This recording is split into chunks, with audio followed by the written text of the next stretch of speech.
देखते हैं। अच्छा बेटा, ये पेपर में बहुत इंपोर्टेंट एक क्वेश्चन है, ये बार बार आता है, निरक्षीय स्थिति या इसे अनुप्रस्थ स्थिति बोलते हैं, इसको बोलते हैं कोएक्सियल पोजीशन। क्या बोलते हैं? कोएक्सियल पोजीशन बोलते हैं। अब ये इस पे डिस्कस करूंगा, थोड़ा सा डेफिनेशन समझ लीजिए, फिर मैं अभी आपको बहुत डिटेल समझाऊंगा। यदि कोई बिंदु, क्या है ये डेफिनेशन, यदि कोई बिंदु वैद्युत के लंबार्धक में स्थित हो तो वह बिंदु वैद्युत के सापेक्ष निरक्षीय स्थिति में कहलाती है। क्या है? यदि कोई बिंदु वैद्युत के लंबार्धक में स्थित हो तो वह बिंदु वैद्युत के सापेक्ष निरक्षीय स्थिति में कहलाती है। इसके पहले मैंने आपको प्रीवियस लेक्चर में बहुत अच्छे से समझाया था वैद्युत क्या होता है और वैद्युत की लंबाई क्या होती है। तो बहुत ज्यादा मैं आपको वैद्युत और वैद्युत आघूर्ण के बारे में डिस्कस किया था। तो आपसे नहीं बनता है तो आप हमारे प्रीवियस लेक्चर को देखिए और अधिक से अधिक बच्चों को बताइए, क्योंकि जितने ही बच्चे इसमें आएंगे उतने ही अच्छे अच्छे टीचर्स जुड़ेंगे और उतना ही ज्यादा मोटिवेशनल चीजें आप लोगों को मिलने वाली है। ठीक है ना? तो हम लगातार कंटिन्यूसली हम प्रैक्टिस कर रहे हैं, हम ट्राई कर रहे हैं कि हम आपको बेस्ट से बेस्ट तरीके से पढ़ा सकें और सभी लोग हमारे साथ अच्छे से अच्छे टीचर कनेक्ट हो सके। ठीक है, अब आइए चलते हैं इसको थोड़ा सा, अब आगे हम लोग थोड़ा सा आपको समझाने वाले हैं, इसमें हम लोग डिस्कस कर लें थोड़ा सा अच्छे तरीके से कि हम लोग को आज जो पढ़ना है वो क्या पॉइंट है। सुन लीजिए, आज हम लोग जो पढ़ने वाले हैं बेटा, क्या पढ़ने वाले हैं? आज हमारा जो टारगेट है वो टारगेट है, देखिए आपको बहुत अच्छे से समझाया गया था, ये हमारा कोई वैद्युत है, ये हमारा कोई वैद्युत है। यही काम करते हैं, थोड़ा सा और इसको अच्छे से डायग्राम को नीचे बनाएंगे, क्योंकि ये जो वैद्युत है बहुत ही इंपॉर्टेंट डायग्राम है, ये बार बार पेपर में आता है। ये मान लो कोई वैद्युत हो गया, ठीक है ना? तो आपको मैंने अभी जस्ट हम लोग 1-2 दिन पहले डिस्कस किए थे, ये क्या हो गया अपना, यहाँ पे मान लो ये बिंदु ए हो गया और यहाँ पे प्लस क्यू आवेश हो गया और यहाँ पे कहीं बिंदु बी हो गया और ठीक है ना, यहाँ पे बिंदु बी हो गया और यहाँ पे क्या हो गया, माइनस क्यू आवेश हो गया। ज्यादा हम बड़ा नहीं बनाएंगे, यहाँ पे माइनस क्यू आवेश हो गया। ठीक है, अब देखो ये वैद्युत की टोटल लंबाई हो गई, ये बिंदु पॉइंट ए हो गया और ये पॉइंट बी हो गया। ठीक है ना, पॉइंट ए और बी, पॉइंट ए पर प्लस क्यू आवेश है, पॉइंट बी पे माइनस क्यू आवेश है। अच्छा बताओ, ये मध्य बिंदु कहीं पे होगा, मिड पॉइंट हो जाएगा, दोनों का मध्य बिंदु ओ हो जाएगा। ये वैद्युत की टोटल लंबाई 2l होती है। कितनी है बेटा? वैद्युत की टोटल लंबाई 2l होती है। तो ये लंबाई जब आपसे मैं पूछूंगा तो ये l हो जाएगा और ये भी लंबाई l हो जाएगा, क्योंकि आप जब l प्लस l जोड़ोगे, ऐड करोगे तो 2l हो जाएगा। अब देखो हमें कोई बिंदु लेना है वैद्युत के लंबार्धक, ये जैसे बिंदु हो गया ना, ये वैद्युत के लंबार्धक है, इसको आप ज्वाइन कर दो और इसके साथ इसको ज्वाइन कर दो। ठीक है ना, ये अपना डायग्राम बन गया। अब इसके बाद आपको क्या करना है बेटा, थोड़ा चीजों को समझना है। अब देखो मैंने आपको बताया था ये बिंदु, हम लोग इसको क्या मान लिए, यहाँ पे हमने बिंदु P इसको मान लिया कि बिंदु P है। ठीक है ना, अब इसमें जो वैद्युत की दिशा होती है वो कहां से कहां चलती है, याद करो E1 मैंने बताया था अभी अक्षीय स्थिति में, E1 कहां था, वेक्टर क्या था, E1 कहां था, वेक्टर AB की दिशा में था। और ये ऑलमोस्ट मैंने आपको एक बात बताऊं, ये प्लस वाले को हम लोग A माने थे और माइनस वाले को B माने थे, तो हम इसको A मानेंगे और इसको हम लोग क्या मानेंगे, B। तो प्लस कहां था, वेक्टर AP के डायरेक्शन में, तो ये कहीं इधर हो जाएगा और इसको हम लोग E1 बोले थे। कितना बोले थे, E1। अब बताओ अपना E2 कहां था, वेक्टर PB के डायरेक्शन में, इधर कहीं पे क्या हो जाएगा, E2 हो जाएगा। परिणामी तीव्रता देखो, इसका परिणामी तीव्रता दोनों के बीच में होगा, तो ये परिणामी तीव्रता कहीं यहाँ पे हो जाएगा बेटा, इसको हमने E मान लिया। अब मान लो यहाँ से कितना कोण बना रहा है, E1 से परिणामी तीव्रता से E1 थीटा और E2 भी कितना बना रहा है, थीटा, दोनों थीटा कोण बना रहे हैं। ठीक है, तो ये थीटा कोण होगा तो ये भी थीटा, एकांतर कोण बराबर होगा, और ये थीटा होगा तो ये भी थीटा, आपस में आप ये बात को समझ ही रहे होंगे। अब इस चीज को और डिटेल में हम समझते हैं, मैंने क्या समझाया। और मान लो यहां से इसकी दूरी कितनी हो जाए, यहां से इसकी दूरी r हो जाए, मैंने क्या बना दिया, इसकी दूरी को r मान लिया। ठीक है, अब चीजों को आपको बहुत क्लियरली अंडरस्टैंडिंग हो रहा होगा। अब देखो बेटा थोड़ा सा हम लोग यहाँ पे लॉजिक लगाएंगे। मैंने क्या बोला, यदि कोई बिंदु वैद्युत द्विध्रुव के लंबार्धक पर स्थित हो, यदि कोई बिंदु वैद्युत द्विध्रुव के लंबार्धक पर स्थित हो तो वह बिंदु वैद्युत द्विध्रुव के सापेक्ष निरक्षीय स्थिति में या अनुप्रस्थ स्थिति में कहलाती है। ठीक है ना, मैंने क्या बोला, यदि कोई बिंदु वैद्युत द्विध्रुव के लंबार्धक पर स्थित हो तो वह बिंदु वैद्युत द्विध्रुव के सापेक्ष निरक्षीय स्थिति में कहलाती है। ठीक है ना, इतना आप बहुत अच्छे से समझा दोगे किसी को भी, ठीक है। डेफिनेशन कुछ नहीं समझना, ये वैद्युत द्विध्रुव का लंबार्धक है, लंब मतलब ऊपर, अर्धक मतलब आधे के ऊपर। तो जब कोई बिंदु वैद्युत द्विध्रुव के लंबार्धक पर स्थित होती है तो उस बिंदु को वैद्युत द्विध्रुव के सापेक्ष क्या कहते हैं, निरक्षीय स्थिति में कहते हैं, ठीक है ना। अब इसके बाद हम यहाँ पे क्या लिखेंगे, हम सेम वही वर्डिंग लिखेंगे। मानचित्रानुसार क्या है, ए बी एक वैद्युत द्विध्रुव है, देख रहे हो, मानचित्रानुसार ए बी एक वैद्युत द्विध्रुव है जिसके प्लस क्यू आवेश तथा माइनस क्यू आवेश के बीच की दूरी 12 है, अतः वैद्युत द्विध्रुव आघूर्ण P बराबर Q इंटू 12 लिखेंगे ना। मतलब आप क्या लिखोगे जल्दी बताओ, इसमें थोड़ा टाइम लगेगा, आप लोग अपने से ही नोट कर लोगे। क्या लिखोगे, माना चित्रानुसार ए बी एक वैद्युत द्विध्रुव है जिसके प्लस क्यू आवेश तथा माइनस क्यू आवेश के बीच की दूरी 12 है, अतः वैद्युत द्विध्रुव आघूर्ण P बराबर Q इंटू 12, ठीक है ना। फिर मैं क्या बोला, इस वैद्युत द्विध्रुव के मध्य बिंदुओं से स्मॉल r दूरी पर निरक्षीय स्थिति में एक बिंदु P है जहां पर हमें विद्युत क्षेत्र की तीव्रता ज्ञात करनी है।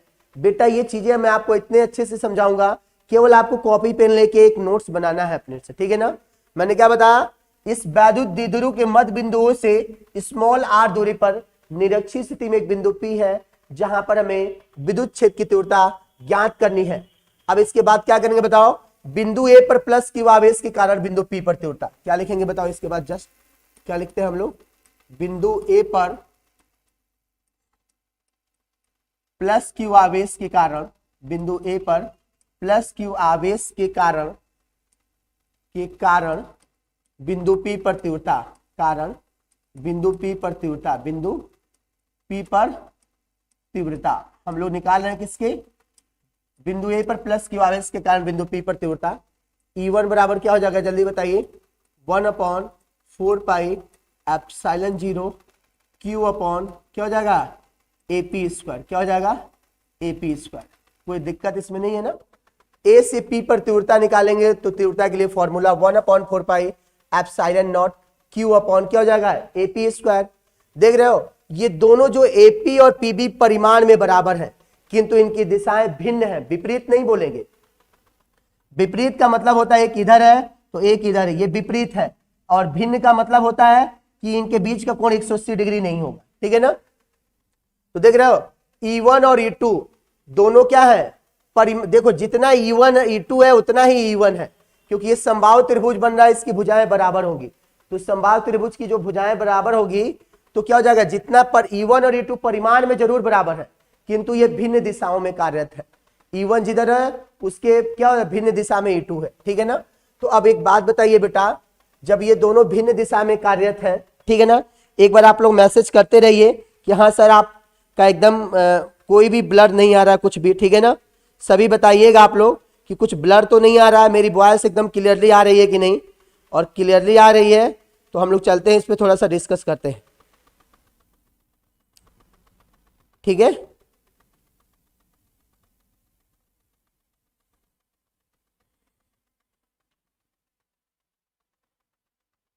ठीक है ना,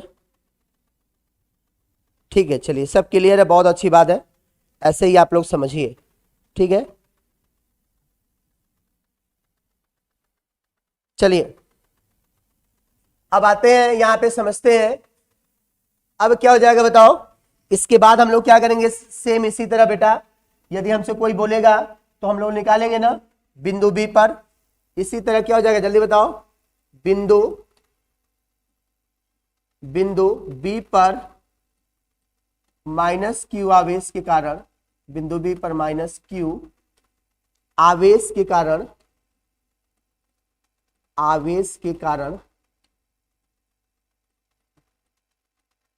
बिंदु P पर तीव्रता, बिंदु P पर तीव्रता कितना हो जाएगा जल्दी बताओ। E2 बराबर भी 1/4 पाई एप्सिलॉन 0 और Q अपॉन क्या हो जाएगा BP स्क्वायर हो जाएगा, ठीक है। ये समीकरण 2 हो जाएगा।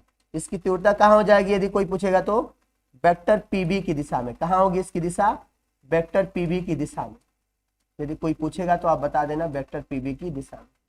और इसकी दिशा कहाँ होगा, वेक्टर AP की दिशा में। AP की दिशा में जब जाएंगे तो आगे अपने को E1 मिलेगा। हो गया, इतना हो गया। अब यहाँ पे एक चीज अपने को दिखाई दे रहा है, E1 और E2 अपने को एक वर्डिंग में लिखना पड़ेगा। क्या लिखना पड़ेगा बेटा? E1 और E2 परिमाण में बराबर है। देख रहे हो, जितना E1 और E2 परिमाण में बराबर है किंतु इनकी दिशाएं भिन्न है, तो बिंदु P पर परिणामी तीव्रता कितनी हो जाएगी? बिंदु P पर परिणामी तीव्रता, यदि आपसे कोई पूछेगा बिंदु P पर परिणामी तीव्रता तो क्या बोलोगे? बिंदु P पर परिणामी तीव्रता E बराबर क्या हो जाएगा? E1 हो जाएगा cos थीटा हो जाएगा प्लस E2 हो जाएगा cos थीटा हो जाएगा। समझ रहे हो? E1 plus E2 cos theta हो जाएगा। समझ में आ रहा है? बट हम लोग जानते हैं, क्या जानते हैं बताओ? जितना परिमाण E1 का है, मतलब जितना E1 है उतना ही E2 है, ये जानते हो आप। तो E1 के जगह पे E2 लिख लोगे तो E बराबर क्या हो जाएगा? जल्दी बताओ। E बराबर E1 cos theta plus E2 की जगह पे भी क्या लिख लेंगे? E1 cos theta. अच्छा, E1 जोड़ेंगे तो क्या हो जाएगा? E बराबर 2 E1 cos थीटा। ठीक है ना? अब बताओ क्या हो जाएगा? समीकरण 1 से E1 का मान रखेंगे। क्या करेंगे बेटा? समीकरण 1 से E1 का मान रखने पर क्या करोगे बताओ? समीकरण 1 से E1 का मान रखने पर, E1 का मान रखने पर, E1 का मान रखो तो क्या हो जाएगा? E बराबर, जल्दी बताओ। E बराबर E1 के जगह पे क्या हो जाएगा? ये 2 रहेगा और क्या हो जाएगा? 1/4 पाई एप्सिलॉन 0, 4 पाई एप्सिलॉन 0 और Q अपॉन क्या हो जाएगा? दूरी क्या है? AP स्क्वायर है, AP स्क्वायर हो जाएगा और इंटू में क्या हो जाएगा? cos थीटा आ जाएगा। ये समीकरण 3 आ जाएगा। ठीक है ना? समीकरण 3 आ जाएगा। इसके बाद क्या करेंगे बताओ? इसके बाद हम लोग क्या करेंगे? यहां तक मैंने बिंदु P पर परिणामी तीव्रता निकाल लिया। अब मुझे इस डायग्राम से AP स्क्वायर और cos थीटा का मान उठा के रख देना है, तो हमें बिंदु P पर परिणामी तीव्रता मिल जाएगी। अब हम लोग क्या करेंगे बताओ? अब हम लोग क्या करेंगे? समकोण त्रिभुज, क्या बोलोगे बताओ? समकोण त्रिभुज POA में या AOP में बताओ क्या हो जाएगा? पाइथागोरस थ्योरम से, पाइथागोरस थ्योरम कर्ण स्क्वायर, देख रहे हो ये समकोण त्रिभुज है तो इसके सामने एक भुजा कर्ण स्क्वायर, तो कर्ण मतलब AP square is equal to लंब स्क्वायर मतलब OP स्क्वायर प्लस क्या हो जाएगा? आधार स्क्वायर मतलब OA स्क्वायर हो जाएगा। अब बताओ AP की जगह पे क्या लिखोगे? AP स्क्वायर, AP की जगह पे R स्क्वायर लिखोगे अब प्लस यहाँ से L स्क्वायर लिखोगे। देखो मुझे AP का वैल्यू निकालना था, निकल गया। अब एक cos की वैल्यू निकालना है, तो AP बराबर पूछेंगे तो क्या हो जाएगा? R square plus L square का पावर हाफ हो जाएगा। कितना हो जाएगा? हाफ हो जाएगा। तो क्या हो जाएगा? And cos theta is equal to क्या होता है? cos theta is equal to क्या होता है? आधार बटे कर्ण होता है। क्या होता है? आधार बटे कर्ण होता है। क्या होता है? आधार बटे कर्ण। तो आधार क्या है बताओ? आधार हमसे कोई पूछेगा तो OA बोलेंगे और कर्ण कोई पूछेगा तो हम लोग क्या बोलेंगे? AP बोलेंगे। ठीक है ना? तो cos थीटा बराबर क्या हो जाएगा? OA के जगह पे क्या हो जाएगा? L हो जाएगा और AP की जगह पे ये वाली वैल्यू हो जाएगी R square plus L square का पावर क्या हो जाएगा? 1/2 हो जाएगा। ठीक है ना? ये AP स्क्वायर और cos थीटा का मान समीकरण 3 में रख देंगे। क्या करेंगे बताओ? AP square and cos theta का मान, cos थीटा का मान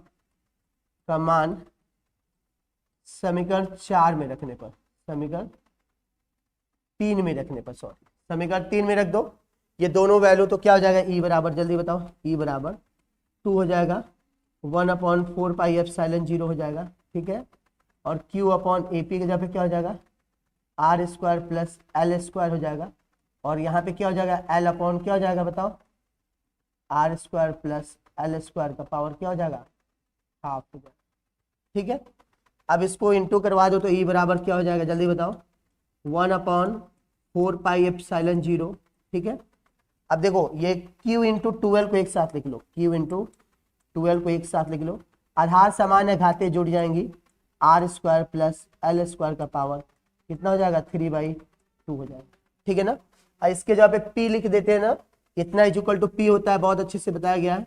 तो E is equal to 1/4 pi epsilon 0। ठीक है? और P अपॉन क्या हो जाएगा?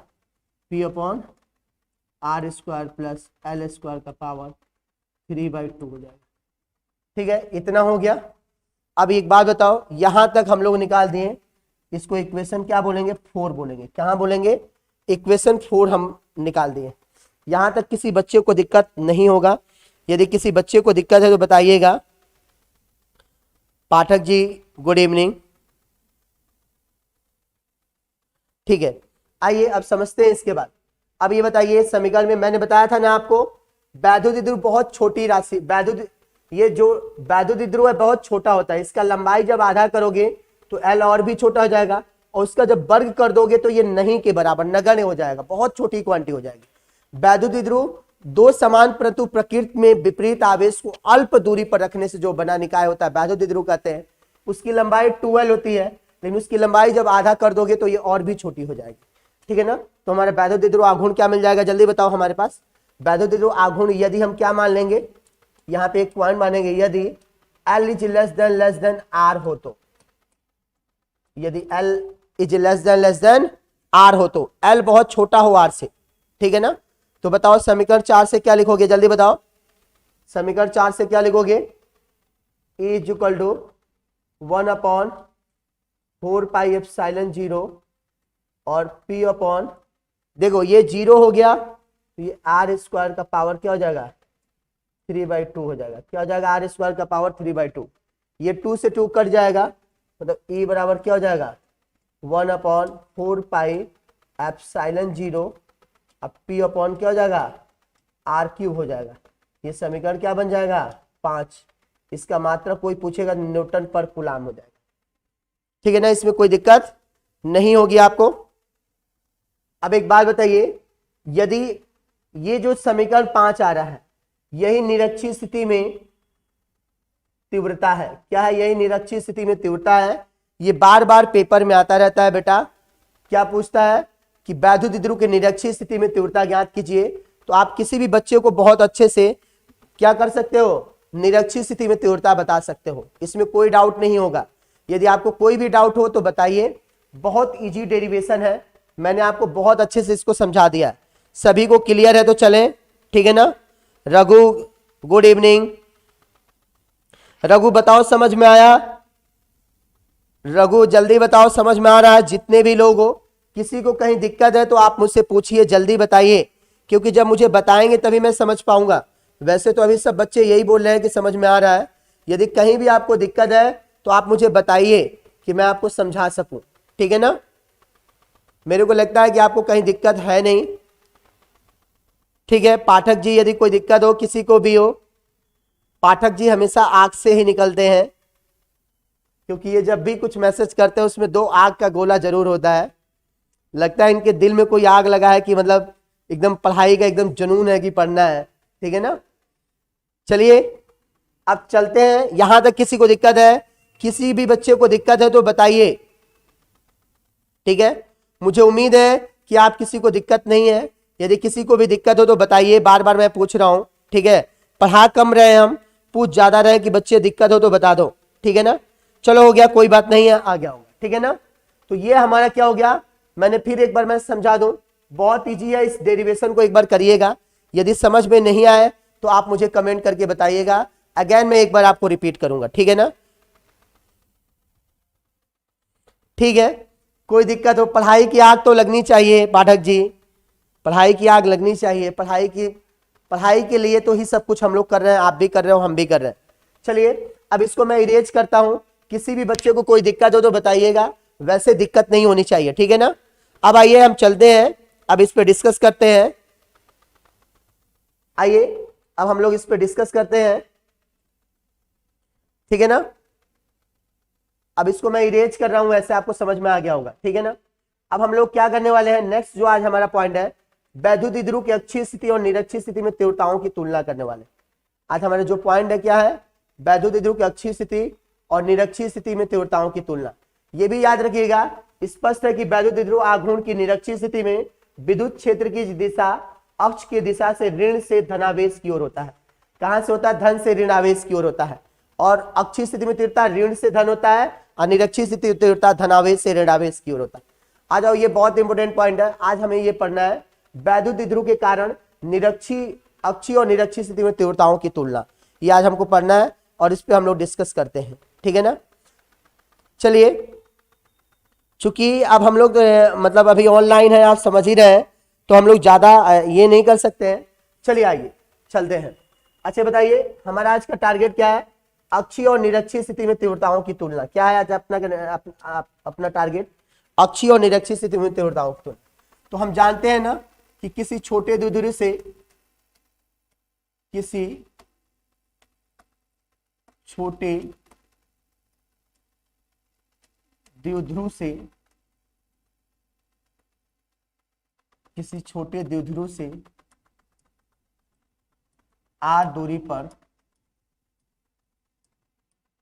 अक्षीय स्थिति में तीव्रता, अक्षीय स्थिति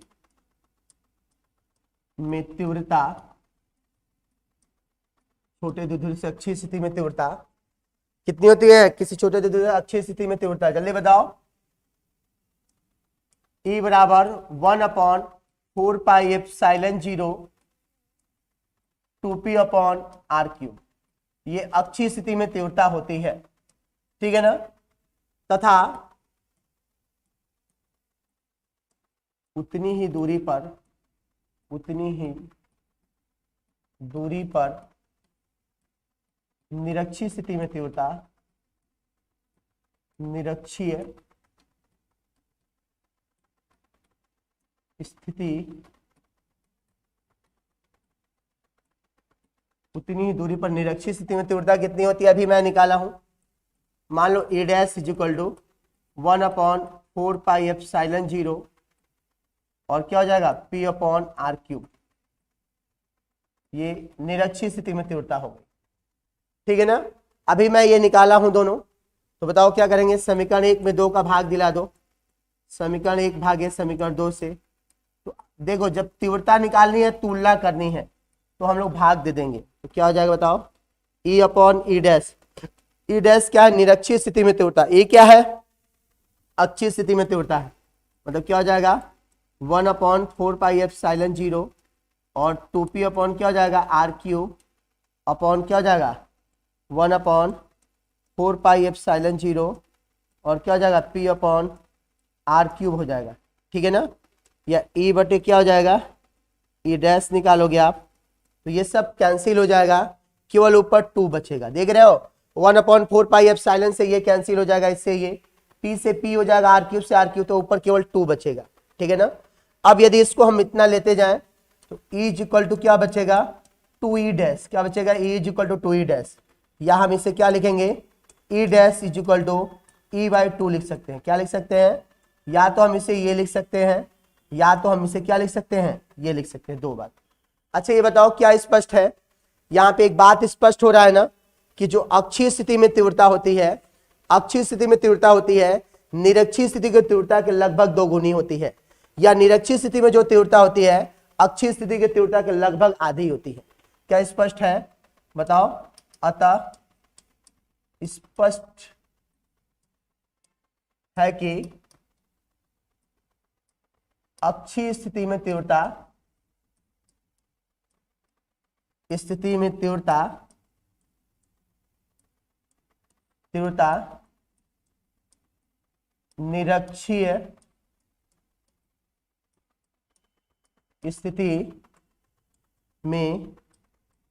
तीव्रता की दोगुनी होती है। निरक्षीय स्थिति में तीव्रता की दोगुनी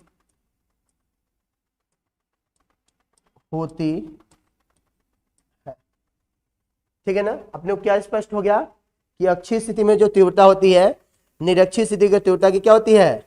लगभग 2 गुनी होती है। इसमें किसी को दिक्कत नहीं होगा, आप देख लीजिएगा। यदि इसमें कोई दिक्कत है तो बताइएगा, मुझे नहीं लगता कि इसमें दिक्कत है। अब इसके बाद आएंगे तो किसी एक समान चुंबकीय क्षेत्र में वैद्युत द्विध्रुव को घुमाने में किया गया कार्य, वैद्युत द्विध्रुव आघूर्ण, ठीक है ना, और वैद्युत द्विध्रुव की स्थितिज ऊर्जा के बारे में हम लोग व्यंजक पढ़ेंगे, ठीक है ना। हमारा इतना काम होगा। मैंने क्या बोला बताओ। अब हम लोग जब आएंगे नेक्स्ट पॉइंट पे तो हम लोग कुछ चीजों को पढ़ेंगे, ठीक है ना। और वो क्या होगा? एक समान विद्युत क्षेत्र में क्या होगा? एक समान विद्युत क्षेत्र में वैद्युत द्विध्रुव का आघूर्ण और एक समान विद्युत क्षेत्र में वैद्युत द्विध्रुव को घुमाने में किया गया कार्य तथा एक समान क्या हो जाएगा विद्युत क्षेत्र में वैद्युत द्विध्रुव की स्थितिज ऊर्जा